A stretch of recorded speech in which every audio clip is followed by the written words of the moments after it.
$1 Million Mermaid, starring Esther Williams as Annette Kellerman and Walter Pidgeon as Alfred Harper.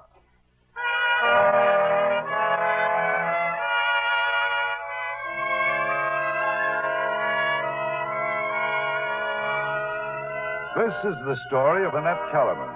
I met her when I was manager of the Hippodrome in New York City. But the real beginning of her story starts years before and thousands of miles away in a town in Australia. As a child, Annette was a cripple with heavy braces on her legs. One afternoon, she disappeared. When her frantic father finally found her... But, Daddy, I'm all right. All I did was go in swimming. Oh, the water's just wonderful, Daddy. Annette, my baby. In heaven's name, whatever possessed you? You might have drowned. Oh, but I can't drown, Daddy. I've learned to swim. Oh, darling, you know what the doctor said. That your legs would never be strong enough for what other children do. But my legs are strong. Look, I can even walk without my braces. No, you'll fall. Oh, sweetheart, you mustn't be envious of the others. Oh, I'm not, Daddy. Not since I can swim. And how can anything hurt you when it makes you feel so good? Oh, please let me come back and swim again. You really want to? More than anything. Then we'll come back here and swim every day. Oh, thank you, Daddy. Thank you.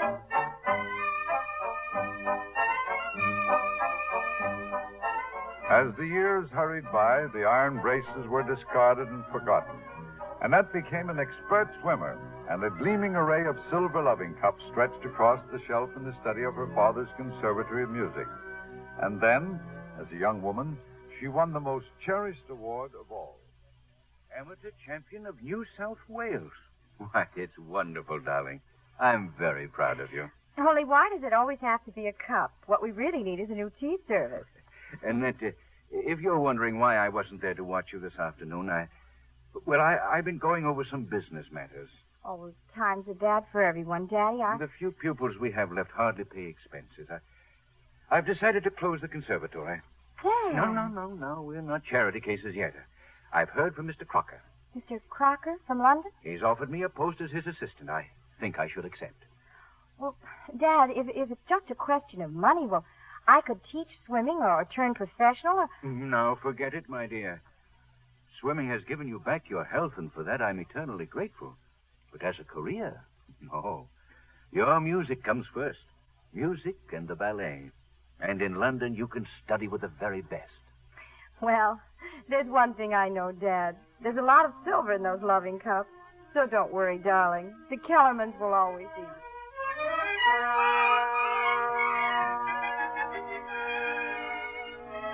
Among the passengers on the long voyage to England was a young fellow named Sidney.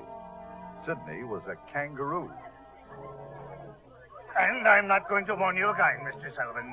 If you let that kangaroo out of the old just once more, I'll put him off at the next port and you with him. Well, I'm terribly sorry, Percy, but, well, Sidney isn't just a kangaroo. He's a boxer, a prize fighter, greatest left hook in the business. I don't question that. Just look at my jaw.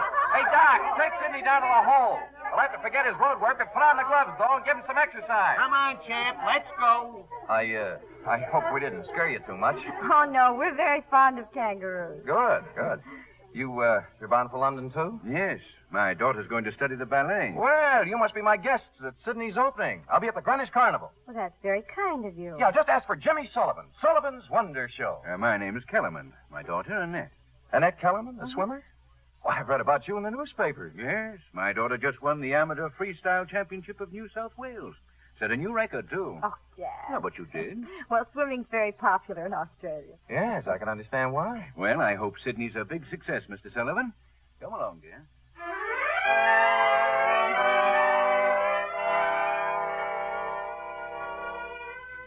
For the next day or two, the enthusiastic Mr. Sullivan was rarely out of Annette's sight. And then, on a lovely tropical evening with the deck bathed in moonlight and the music of the ship's orchestra in the background... I can't figure it out, Annette, how a girl as pretty as you are can break swimming records, and how a girl who breaks swimming records can insist on ballet dancing as a career. Well, what's wrong with the ballet? Oh, I don't know. I guess I've always associated it with underfed French girls and swans. Oh, and I'm more the plump duck type. Huh? Oh, no. I mean, well, whatever type you are, it must be my type. Well, delighted to hear that. Oh, now, wait a minute. Don't be angry. It's just that I don't know how to say it. 2 days ago, I meet a girl for the first time, and, well, I can't get her out of my mind. Annette, there's something I've got to ask you. I can't stand it any longer. Well? Annette, I want to manage you. Manage? Did you say manage? Well, what's the matter? Well, nothing. Nothing at all. Oh, I'm sorry. Look, I know a great bet when I see one. You're a wonderful swimmer. You're a beautiful girl. They'll come to see you in London by the tens of thousands. And they'll pay for the privilege. Pay to see me swim? That's where I come in. Ideas, new effects. Zip, I can see you now. Annette Kellerman, the Australian mermaid. She's half woman, half fish. How nice. Shall we shake fins on her? Oh, now you don't believe me. I'll build you a little tank. Make you up to look like a real mermaid, scaly tail and all. You'll be a bigger draw than the kangaroo. I doubt it, Mr. Sullivan. Good evening, Mr. Kellerman. Mr. Sullivan, my daughter is not half woman, half fish. She is, I assure you, all woman. Well, I couldn't agree with you more. Nor is she interested in wearing a mermaid's tail. Well, Mr. Kellerman, I only... We don't wish to discuss it any further. But it's the greatest idea... Yes, I know. Since Sydney the kangaroo. Come along, Dad. But you get an A for effort, Mr. Sullivan.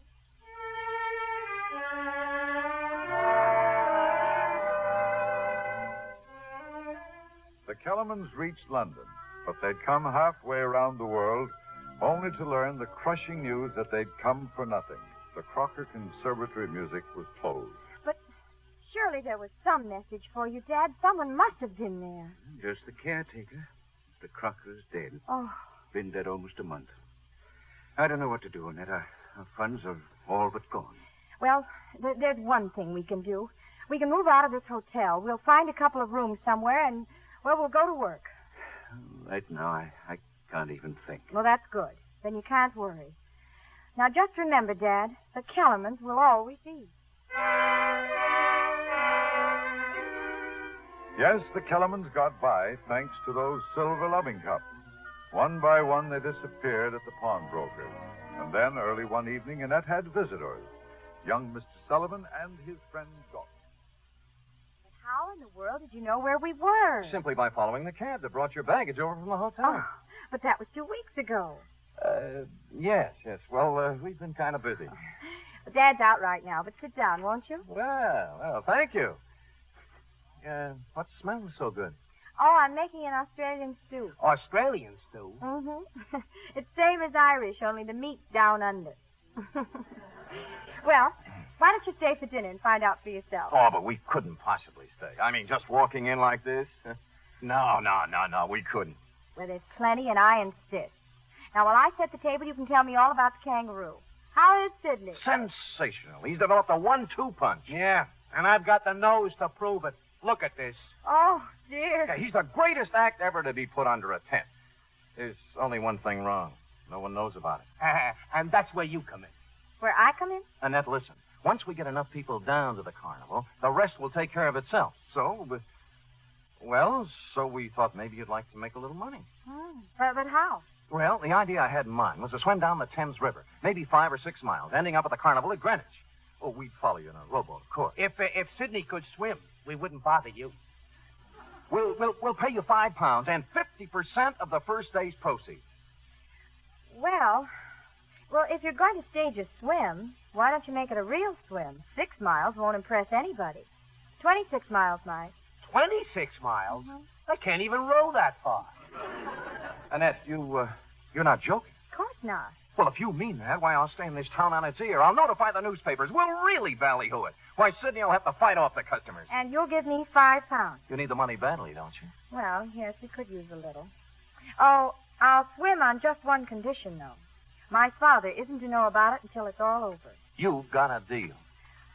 Well, that's good. Now, sit down and have some stew. Remember those cups I won that Dad told you about? Well, of course we remember. Well, you may not be aware of this, gentlemen, but you are about to dine on the Freestyle Championship of New South Wales. Annette started her swim at dawn the next morning, but the crowd Jane Sullivan had counted on somehow wasn't there. No one was there. It was a cold morning, thick with fog. But Annette needed that £5, so she kept swimming. slowly, gradually, the news got around. Clusters of people gathered on the bridges. Some joked, some cheered. But as the hours dragged by, Doc and Jimmy knew she'd never make it. What's the matter with you, Doc? Pull those oars. I'm doing the best I can. The tide. It's a mill race. It's like a war. The fog's getting worse, too. Oh, well, we'll still get publicity. Swing alongside of her, Doc. We'll pull her in. Yeah. This is it, huh? Yeah, I know when we're licked. I can let her kill herself for £5. Look, maybe if I we said went if we're just going a to little... pull her in. This is it, honey. Come on aboard. No. No, I'll make it. Don't be foolish. There's always another time. No, Jimmy, please. Look, you'll kill yourself fighting this tide. I can't give up now. I just can't. How much farther do I have to go? I wish I could tell you. With a fog like this, I can't see the landmarks. I think it's starting to lift. It doesn't matter. We'll get you ashore and... No, not yet. Jimmy. Jimmy, look. Straight ahead. It's Greenwich. It's Greenwich. How far? About a mile away. Can you hold out, honey? Sure. I'll make it, Jimmy. I know I will. What do you think of a girl like that?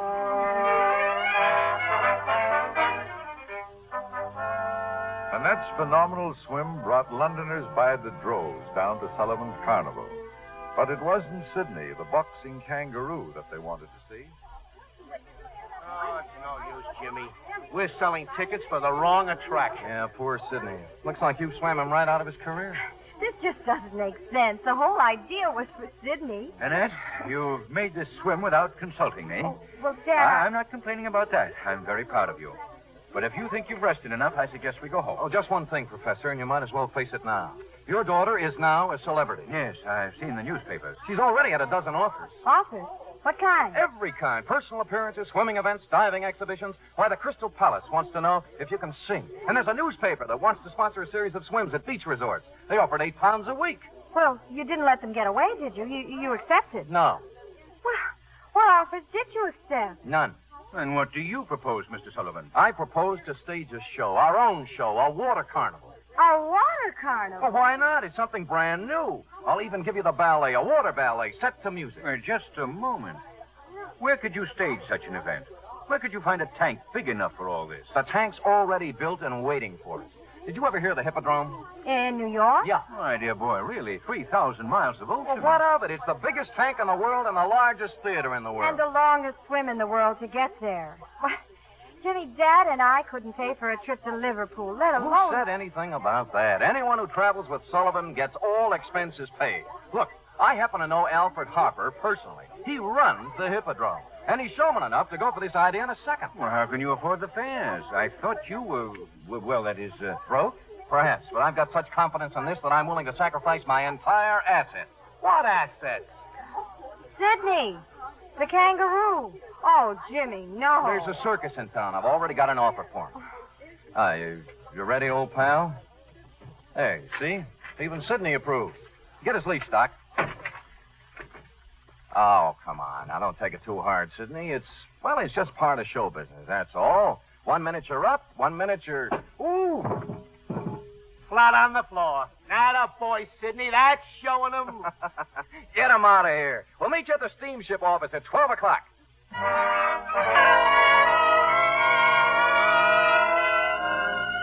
As far as I was concerned, Annette Kellerman was just another pretty girl on the day when Jimmy Sullivan brought her into my office at the Hippodrome. As for Jimmy's great idea, well, I just couldn't take a chance. But what chance are you taking, Mr. Harper? You admit the idea's good? A large part of our success is big names, Jimmy. You saw the billboards out there, Houdini, Marceline the Crown, Pavlova. But you want me to star an unknown girl. Mr. Harper's right, Jimmy. Nobody knows me here. Well, they know you in England. They know you in Australia. Look at these press clippings, Mr. Harper. Headlines, columns. Yes, they're very impressive, but I can't build a show around a swimmer. Annette isn't just a swimmer. Well... And this water carnival idea is tailor-made for the Hippodrome. Look, Jimmy, we stage spectacles here, of course. But everyone has a plot, a story. It isn't that I don't like the idea, but Miss Kellerman, can you do anything besides swim? I might be needing some showgirls. Well, I can dance. Good. If you're interested, come back and see me on Monday. I'm afraid that's the most I can offer right now. Thank you, Mr. Harper. No, I won't let you. A showgirl, when you could be the biggest attraction. I can argue with you about that outside, Jimmy. Mr. Harper's pretty busy. Thank you, Miss Kellerman. Well, you thank her again someday. You wait and see. I wouldn't be surprised if you're right. Good luck, Jimmy. Well, that's that, I guess.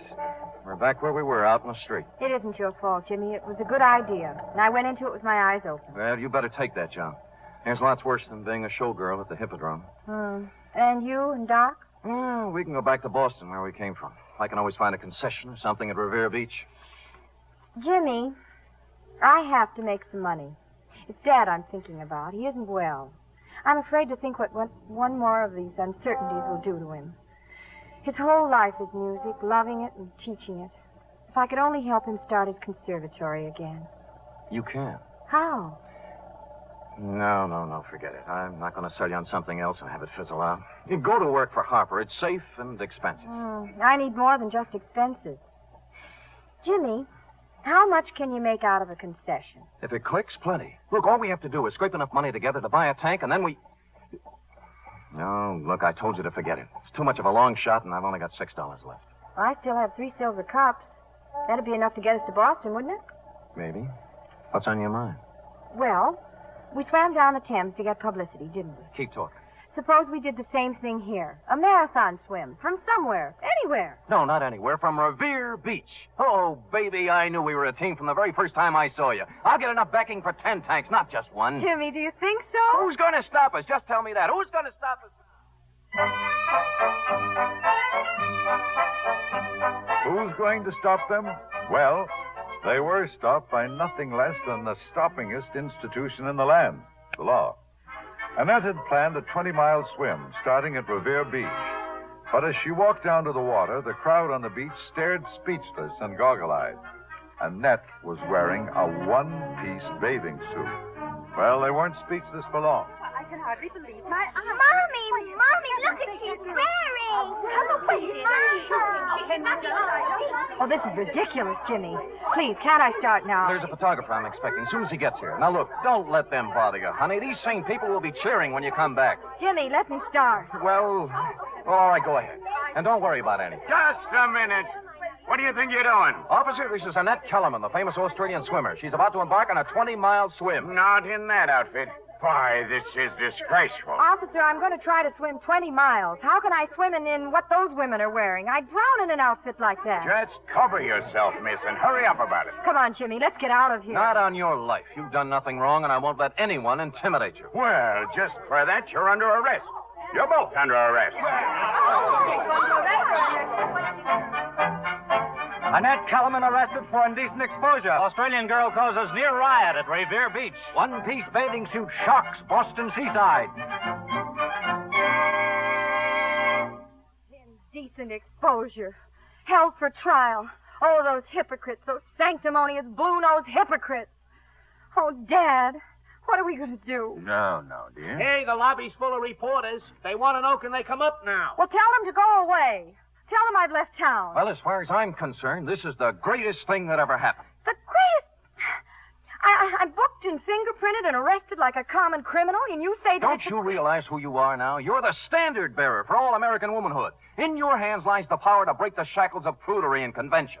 But go ahead, run away if you want to. But I tell you, this is more than a trial. It's more than newspaper headlines. This is a crusade. Bravo. Huh? I said bravo. But it's up to you, Annette. You can pay the fine and leave Boston tonight, or you can accept the challenge and go to court. Doc, you tell those reporters to come on up here. I'll give them a story. Bathing suit and all.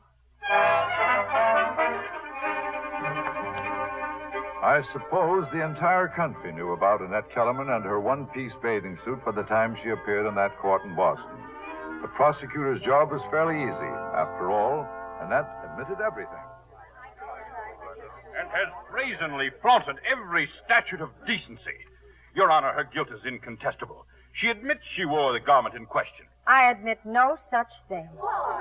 What's that? You deny you appeared before several hundred men, women, and children on Revere Beach clad in a flimsy piece of material that barely covered... I admit I wore a one-piece bathing suit. I do not admit it was indecent. Then what would you call it? Your Your arms and shoulders completely exposed, not to mention your calves and legs. Also my ankles, my toes, my knees, and my fingers. Your Honor, this flagrant disrespect is nothing I short... object, Your Honor. Are you the attorney for the defense? No. Then sit down before I ask you to leave. Miss Kellerman, is there anything more you wish to add?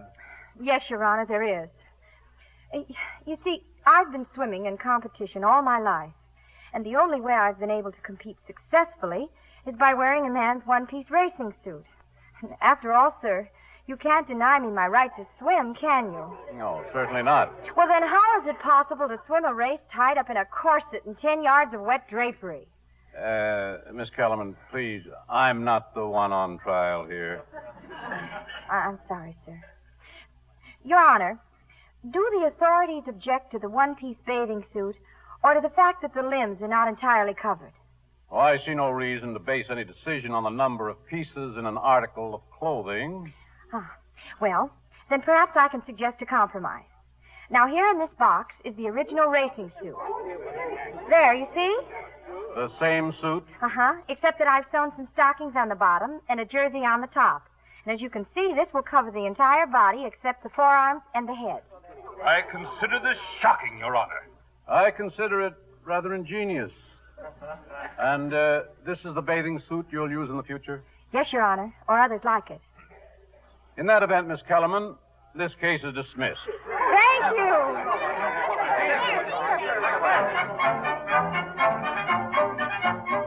Once again, Annette's name was all over the newspapers, and the crowds poured in to see her perform at Jimmy Sullivan's concession at Revere Beach.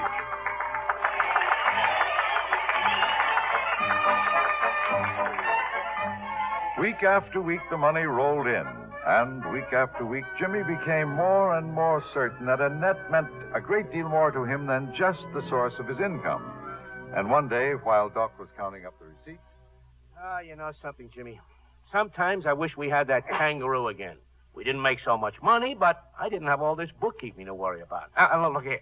Take this item here. Personal, $200. What's the idea? Take a look, Doc. Is this personal enough? Diamond ring. Well, did you ask her yet? Today's the day, Doc. Season here closes real soon, And you want somebody to keep your feet nice and warm at night.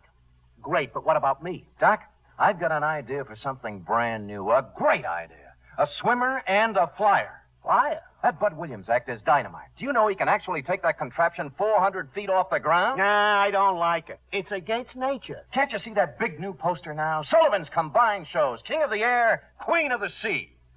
Oh, don't get me wrong. Annette will still be our number one attraction, but, well, we can dream, can't we? Well, here she comes, dreamer. Hi, I'm not late, am I? I'll go out and sell them tickets. Whose carriage is that out there? A man named Aldrich. I had lunch with him in town. Aldrich? He has a lecture bureau. He's offering me a great deal of money, Jimmy, just to do a series of lectures. Oh, what kind of lectures? Well, he says he sees me in a very dignified presentation, telling about the body beautiful and perhaps a ballet exhibition. Oh, no. Well, what's the joke? We close here in another week, and Darling, I'm sorry, but one of us must be nutty. Can you imagine yourself up on a platform with a pitcher of water and a ballet, dancing around in some gauze window curtains? Well, for the kind of money he offered me, yes. I don't see anything funny about it at all. Oh, you will. So will the public. You mean this is so much better? So much more dignified, so much more cultured? Swimming around in a 2x4 tank like a trained seal in a cheap carnival with a fat lady on one side and a fire eater on the other. Oh, now, wait a minute. Well, that's what Mr. Aldrich thinks about it. Put on your suit, Annette. The show starts in 20 minutes.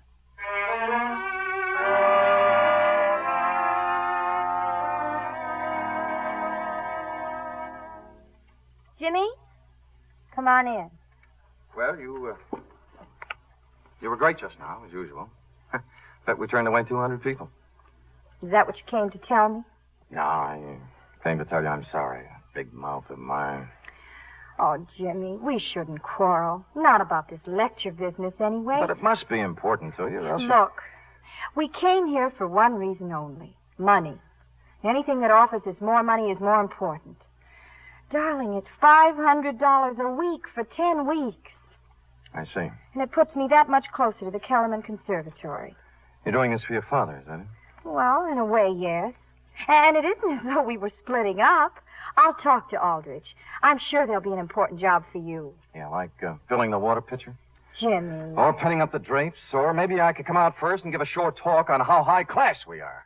Look, baby, somewhere along the line we got our signals crossed. You got it in your head that you're Joan of Arc or something. Well, get it out fast. You're a swimmer doing a tank act in Sullivan's Water Carnival, and it's not a bad show either. And how long can it last? After all we're doing is capitalizing on a lot of cheap bathing suit publicity. Well, what's Aldrich got in mind that's any different? He's cashing in on the same dodge, a ballyhoo that I arranged.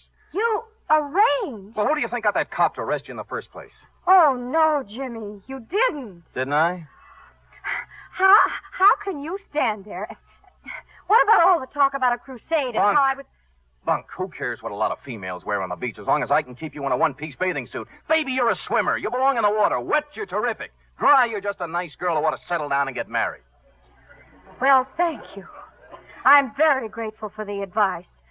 But if and when I do get married, it will never be to a cheap, stubborn flea circus proprietor. This flea circus does all right for the fleas in it, except when they jump out of their cages. You want to be a toe dancer? Okay, honey, be a toe dancer and see what happens.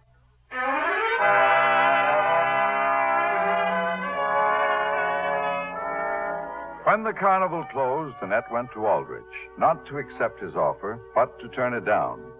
It was then that I re-entered her life. We'd changed our policy at the Hippodrome, and I've sent her a telegram asking her to come to New York. What's the matter, Dad? Aren't you excited about it? Alfred Harper, the New York Hippodrome. Yes, it sounds wonderful, dear. Oh, this is just what Jimmy always said I should do, and he... What is it, Annette? What's wrong? Oh, don't you know? Yes, I think I do. Take that telegram to Jimmy. Let him read it for himself. There's nothing like good news to patch up a lover's quarrel. Now run along and find Jimmy and tell him. I just don't get it, Annette. Jimmy's on his way to Florida. You mean he hasn't told you? Florida? No. No, he didn't tell me, Doc. Yeah. I'm leaving myself tomorrow. Well, why Florida? Oh, it's that new act he's working on, flying machines. Jimmy and that Bud Williams guy. Oh, I see. Well, tell him if he finds time that he might drop me a postcard. Yeah, that dumb Bostonian. Tell him he can find me at the New York Hippodrome. Good luck, Doc.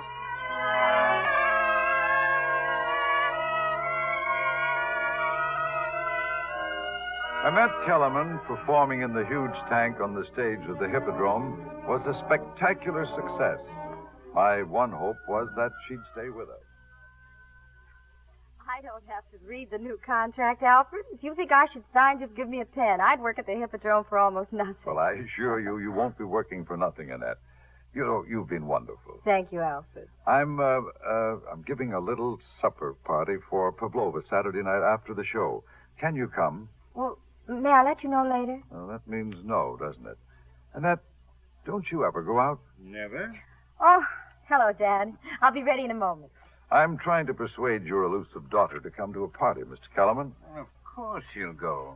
It'll do you good, darling. Besides, orders are orders. Mr. Harper is now my boss, too. Your boss? Well, I've asked your father to work with our orchestra next season. We can use his kind of talent here, you know. Dad, that's wonderful. You see, we've got to keep the Kellermans happy. The man in the box office told me so. Oh, Dad, the two of us working together, I couldn't be happier. Couldn't you? I've got a report on Jimmy Sullivan, dear. After Florida, he went to New Orleans with a wrestling bear. Then to Chicago with some sort of concession that closed last month. And now? Where is he now? They don't know. Oh, Dad, I've just got to find him. That argument we had was so stupid and silly. But this whole thing, the Hippodrome, it was all Jimmy's idea. Just don't confuse love and loyalty. You owe nothing to anyone, and Jimmy knows it. Does he? He wants to make good without Annette Kellerman. He knows you don't need him. But I do need him, Dad. He'll come to you when he has something to offer, but not before. The only thing you can be sure is that he'll be trying. I came to know Annette well as the months went by. It was so easy to fall in love with her. But I never knew for sure just where I really stood, if she'd forgotten Jimmy Sullivan or not. It was about at this time that a great sorrow came into Annette's life, the sudden death of her father. It's right here, Jimmy, here in the newspaper. It says he died while he was conducting the orchestra at the Hippodrome. He was a wonderful man, Doc. He never did get his conservatory, did he? Look, why don't you go and see it? No, and I don't want to talk about it. Okay. But come on, we've got to finish overhauling this engine. Jimmy, look, about this airplane business, if you're not really serious about flying across the country now, are you? You bet your life I am. If I ever get this egg crate off the ground, we're going to hit pay dirt. I hope that's all we hit. Yeah. Now, hand me the wrench.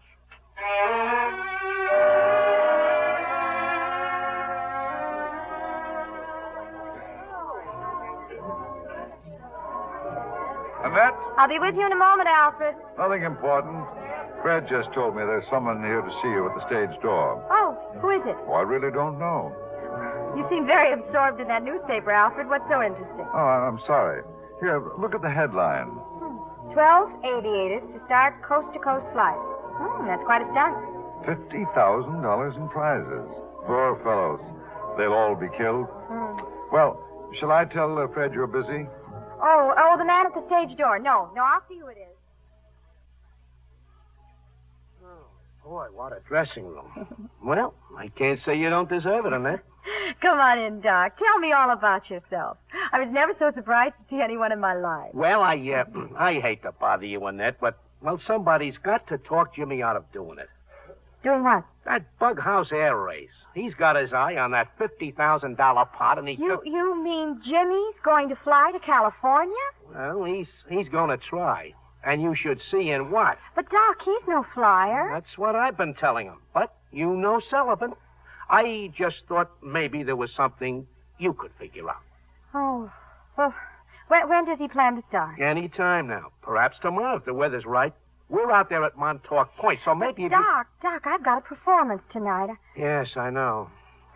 Well, don't worry. I'll be out there. I'll think of something. Thanks. Oh, and I'm so grateful you came to tell me. Just don't let him know. I'm in trouble enough now. All right, I won't, Doc. Thanks again. Annette was at Montauk Point early the next morning. Jimmy was just about to take off. Hey, I'm sorry, Mr. Sullivan.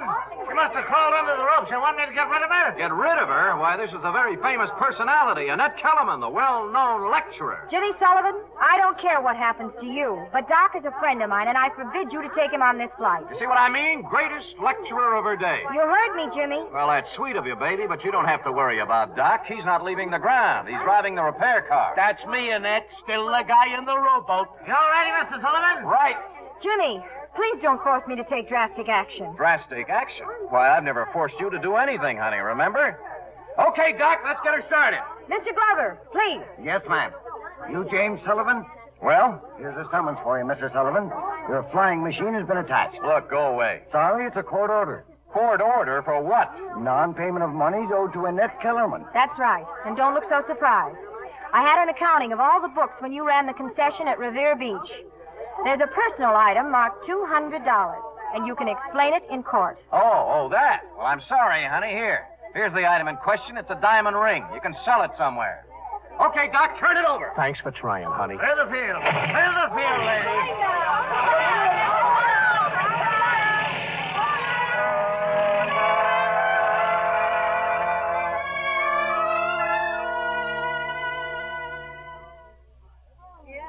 Annette, you're on stage in 5 minutes, dear. Yes, I know. Still reading the newspapers. Well? Well, there's nothing new, Alfred. I'll say one thing for this air race. It certainly captured the attention of the country, to say nothing of yours. I'm sorry. You want very much for him to win, don't you? I? Well, of course, I mean. You figure he'll have $50,000. He can come to you, carry you off in a white Charger. All very simple. The American success story. Darling, I know how importantly this man looms in your life, but do allow me the privilege of criticizing my competition. Maybe he will win. I hope he does. But it still won't work. You're big league. And Sullivan, he's a will-o'-the-wisp. Looking for that fast dollar, the big ballyhoo that'll make him a 7-day wonder. It probably isn't news to you that I love you very much. What's important is that I think I can make you happy. Will you marry me, Annette? Alfred, believe it or not, this is the very first marriage proposal I've ever had. It's a little overpowering. Too overpowering to give me a quick yes, huh? Well, can I wait until after the show? You can wait as long as you want to, darling. I'll be around when you're ready to tell me. All right, then, dear. Tonight.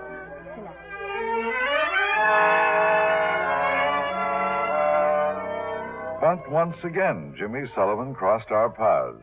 During the show, a telegram arrived for Annette from Doc. Jimmy had crashed. He wasn't badly hurt, but they'd taken him to a hospital. Annette put through a phone call immediately. I didn't even talk to him, Alfred. He'd already left the hospital. Really? They patched up his arm and he left. Where did he go? Well, they don't know. All they know is that, well, he's gone. I suppose Annette forgot all about my proposal and the answer I was waiting for. In a way, I couldn't blame her. Some months later, shortly before Christmas, a friend of mine from Hollywood dropped by, a movie producer named Garvey. It's a great challenge, Harper, and a wonderful new medium. If you could only persuade her to come out there. Well, haven't you talked to Annette about it? Well, no, I thought you were handling her affairs. Well, don't let that fool you. I advise her, but she's a lady who makes up her own mind. Hollywood. Might be a good idea for her. Might even be a good change for me. For you? Oh, sorry. I'm just thinking out loud. Well, suppose I ask her now. Well, she's here? Yes, she's giving a little Christmas party this morning. Kids from the Children's Hospital. Come on, we'll both ask her. Well, I wish I could, but I'm supposed to meet my wife. Let me know what she says, will you? I'll call your hotel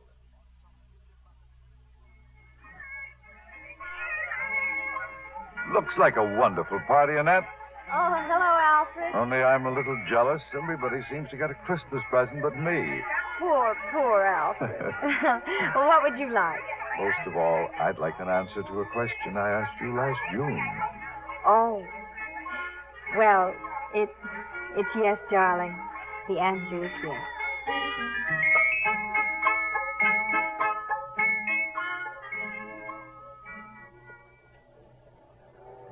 We left for Hollywood not long after. We had some wonderful plans. Annette would make her picture, then we'd be married and sail to Australia on our honeymoon. In New Mexico, a man came aboard the train. We ran into him in the dining car. So good to see you, Jimmy. You got over your accident, I see. That? Oh yeah, long ago. Doc and I, we've been out west. Oh, and everything's all right, huh? Well, naturally. Everything's fine. I read where you two are going to be married. Congratulations. Thank you, Jimmy. Yeah, it's a great idea. About time you started raising a family of little swimmers. We're not taking the big jump until Annette finishes her picture. Oh, you're making a picture, huh? Uh-huh. Well, as a matter of fact, I'm going to Hollywood, too. Well, if we can be of any help now... Thanks, but I've got a few contacts myself. Well, will they see my new star? Well, it's nice seeing you. Lots of luck to you both. Thank you, Jimmy. Annette went right into her picture. There was no word from Jimmy, and I quite forgot about him. One morning at the studio... Well, Harper, with any luck, we'll finish the picture today. You know, Annette's been wonderful. Yeah. Now, if I could only persuade you two to postpone getting married, there's another picture I'd... No. We're leaving here tonight. I can't say that I blame you. Annette in her dressing room? You ready for her? Well, if you don't mind telling her, we'll be all set in about 10 minutes. This is the big moment, huh? The scene in the tank? Oh, greatest scene in the whole picture. I'll tell her. She'll be ready when you want her. Thank you.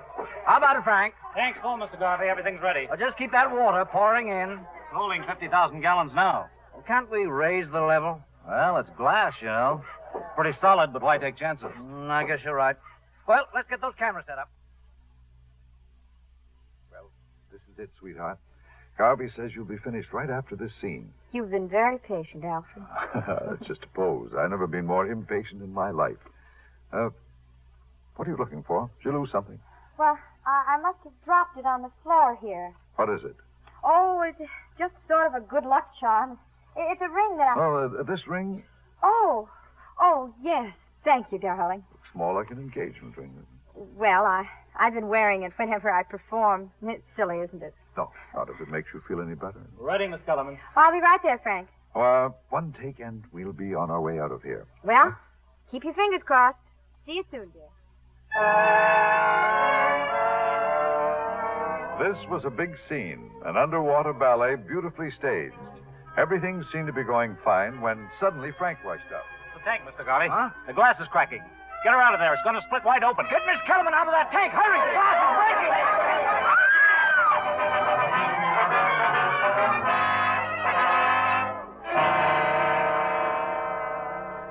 But they had no time to get her out.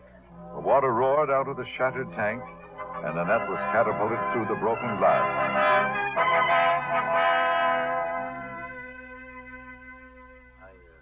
I've been here at the hospital every day, Mr. Harper. They won't let me see her. Yes, the nurses have mentioned how attentive you've been. Well, how is she? Did they operate? This morning. We'll know very shortly now. Mr. Harper, before you go up, I'd like to talk to you. Oh, this is Mr. Sullivan, Dr. Vance. How do you do, Mr. Sullivan? Doctor. She's resting comfortably.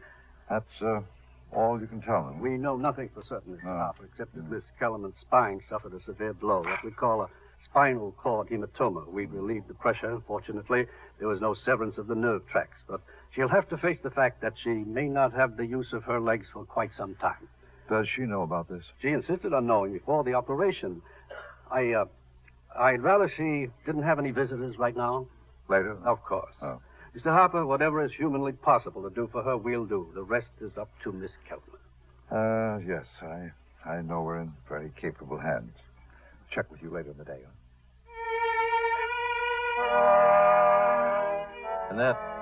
Annette.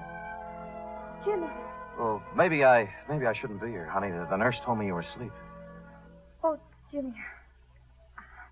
I'm so glad to see you. You're looking swell. Oh, I'll be up and around in no time at all. Oh, that's great. It's just a sprain or some such thing. How's your picture coming along? Oh, it's all finished. They're taking a print to New York tonight. Oh, I've been hearing about it. I hear it's just wonderful. Imagine starring a dog. What's his name? Rin Tin Tin. What a funny name. Is it Chinese? French. Oh, Jimmy. Annette, darling, please. Oh, baby, don't let it catch you, please. The doctor, he may know medicine, but there are a lot of things about people he doesn't know. He doesn't know about a little girl with braces back there in Australia. They told her the same thing, too. He doesn't know how she hobbled every day to the water learning to swim before she could walk. How she became the greatest swimming star in the whole world. Oh, there are a lot of things that doctors don't know, honey, including what I once told you. Wet, you're terrific. Dry, you ought to marry some guy and settle down. Jimmy, Well, I just wanted to tell you that you're going to beat this thing. You and Harper together. He's a terrific guy, honey. Unlucky is a better word. Alfred. Jimmy's right, darling. You'll beat this thing, sure. The way you've beaten everything else. And as for you... I know I shouldn't be here, but I had to see her. That's not what I was going to say. I don't know why you should get this kind of a break. You don't rate it. You struck gold once, and you never had the sense to stake a claim. You're a crazy, vagabond Irishman with both feet firmly planted in midair. But you're what the doctor ordered. And just you see that you make her happy, that's all. Alfred. Goodbye, darling. You'll be up and around soon and rehearsing a new act. And when you do, remember, I'm holding you to your contract with the Hippodrome. Oh, Jimmy, this ring, they were keeping it downstairs in the hospital safe. Thank you. Well, I'll see you at the Hippodrome. How did he know about this ring? It belongs to me. It took a court order before I got it the first time. And I can do it again if I have to. I don't think you'll have to, darling. Here they are, after $1 million worth of entertainment. Esther Williams and Walter Pigeon. $1 million worth? That isn't how my contract for tonight reads. How about James Sullivan, William Johnstone as Mr. Kellerman, Eddie Marr as Doc, Joe Kearns as Garvey, Barney Phillips as the prosecutor, Will Wright as the judge, Herb Butterfield as the doctor, and Fred Mackay, Robert Griffin, Issa Ashdown, James Nasser, and Ken Christie. Our radio play was adapted by S.H. Barnett, and our music was composed and directed by Rudy Schrager.